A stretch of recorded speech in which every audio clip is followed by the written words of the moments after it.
Happy Monday, my beautiful boys and girls. Today we're going over Fire Force, which, believe it or not, is actually one of the first animes I watched. Now, since Fire Force Season 3 was kind of not really recently released, I think we should just go over the show because from what I remember, Season 1 was fire. But I'm running out of time for the intro. Comment your pet's name and how long you've had them. Enjoy the video.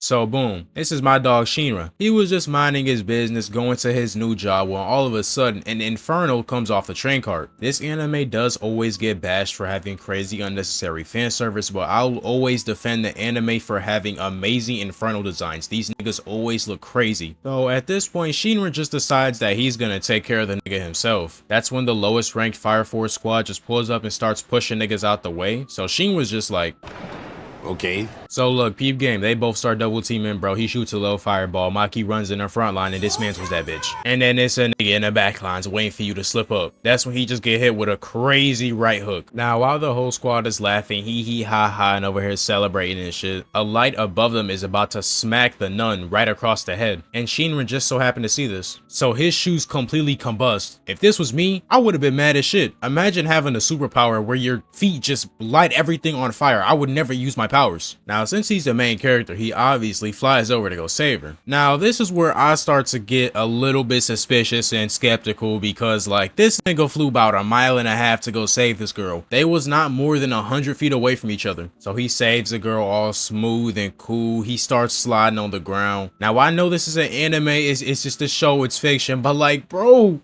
your feet, you can't do that. At the end of every day, I know this nigga feet be hurting crazy because you doing shit like this. But he introduces himself as the brand new recruit, and you can kind of get the gist of what goes on after. So while Shinra and Maki are having some random ass conversation, Maki ends up getting a little bit too close and Shinra ends up seeing a little some. Tell me why it takes about 3.5 seconds for this big freaky face ass nigga to start cheesing. That didn't hold any importance to the story. I just thought it was pretty funny, so let's get back on topic. So boom, they get their first call. It's Shinra's first mission. He's obviously a little bit nervous, and we're about to see how that nervousness almost gets everybody killed. But first, let's figure out the situation here. So apparently this guy's wife randomly turned into a Infernal, so he called the Fire Force to get rid of her. So now that I've explained what happened in very great detail, as soon as they step foot in the building to take care of the Infernal, I already knew it was raps for the Infernal because I've seen this too many times to not know what happens. I've seen the main character tweak out, get flashbacks, just lose, and then start turning up in the end and win. Shit, to be honest, I'm really talking about that nigga Deku. Every time he would start losing a fight, which was every fight, nigga would just start getting flashbacks. But eventually he'll still win the fight.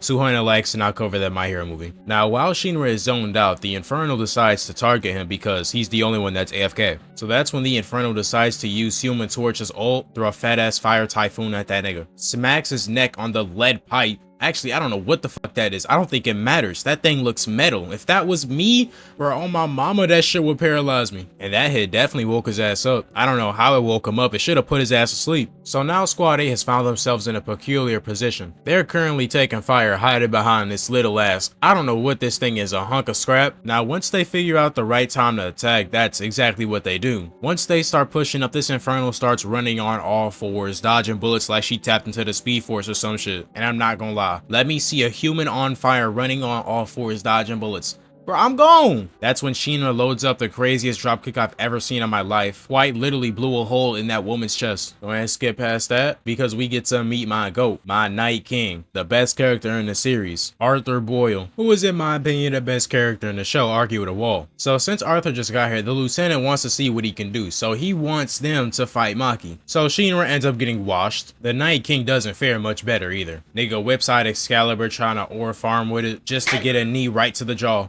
So now Squad 8 is at the rookie game, so you know the rookies can play the games. So these two are just chilling, minding their business, and then that's when Shinra ends up seeing someone very familiar. It was a dude from the fire that burned down his house and killed his mom and brother like 12, 13 years ago, I forget. So Shinra starts asking questions, but this nigga's acting like he don't know what the fuck he's talking about. And that's when this random girl just pops out of nowhere and he just grabs a handful of titty.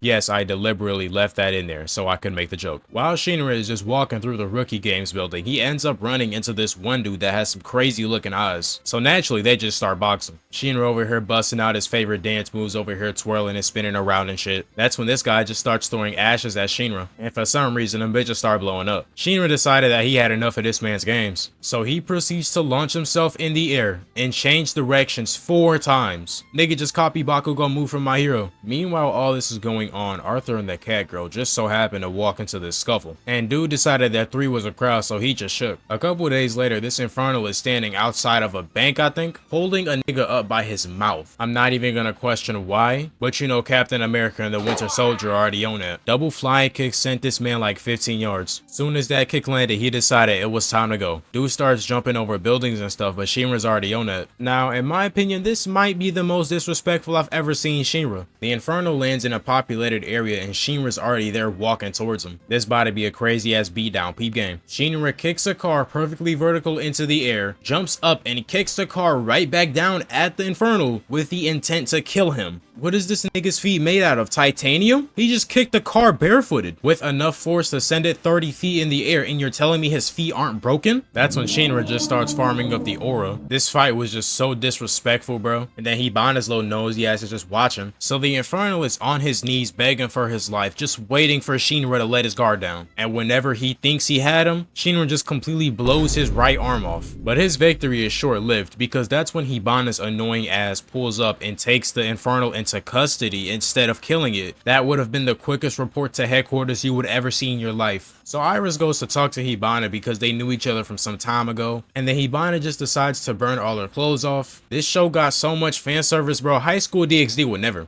Stop the cap. So now the entire squad pulls up to go save Iris. And this man Shinra is just skating. And everybody in the front line is just completely unbothered by it. Like, bro, imagine being in real life and imagine seeing a nigga skating laterally towards you on fire. Like, what? Now, meanwhile, Shinra is saving Iris. We're gonna go and peep what Arthur is doing. So Arthur gets ran up on by this conehead looking nigga. Now, unfortunately, this fight not very be an easy one. And this conehead dude is working with the Inferno from earlier. But you see, King's not worried about that. Now, while he's fighting the Infernal, you might be seeing something that's a little bit off about Arthur. Now, once I point it out, you're gonna realize that this nigga's an idiot, and this nigga's a strong idiot. So while the Infernal is charging up an attack, he's just sitting there and then he realizes something crazy. He says, hold on, why is Excalibur in my left hand? I'm sure I'm right-handed. And he isn't even joking either. Earlier, we just saw him using his right hand during training, but during this entire fight, he's been using his left hand. So he swaps over to his right hand, and you would think it wouldn't be that much of a difference, but this man Arthur just proceeds to rush the Infernal and then one-shots the Infernal that was just beating his ass. Yeah, Arthur, not gonna lie, well, you got it, gang. You got it. Cutting back over to Shinra, he immediately gets ran up on while he's trying to save Iris. Once he gets past those girls, he gets to Hibana, and Iris is still there with no clothes on. But hey, that's not important, right? This is gonna be an interesting fight because Hibana has this really overpowered ability to just put niggas to sleep that she spams literally anytime she can. So after Shinra keeps getting up after numerous times of being hit with that attack, she just decides to throw him in a tornado of fire flowers. I don't know what the fuck she did to him, but I do know that he was eating that shit. So while Shinra is being burned, he loads up a crazy right hook and just throws it right at her jaw. Nigga, listen to one Chris Brown song. Then we start getting flashbacks of Hibana and Iris back in childhood when Hibana wasn't an egotistical asshole. Now, did I watch this part? No, I turned off the show and I went to go watch YouTube. But when I came back, Iris had forgave her using the power of friendship. Alright, y'all, welcome to the end of the video. Real quick, y'all will be getting that Blue Eyed Samurai video. It's just that it'll take a little while, maybe a week, 2 weeks, 3 weeks. By the time I do it, damn, it might be my birthday. June 29th, I turned 16. But you guys will be getting the regular upload schedule, one video every Monday at 12 p.m. Eastern time, like I've been doing for the past couple months. But I'm gonna be, you know, like working double time to get this video out. But I'm done talking. I love you. Mwah. Lives up, toes down, when she jogged me, cause she knocked me, and we got a treat, so here we go.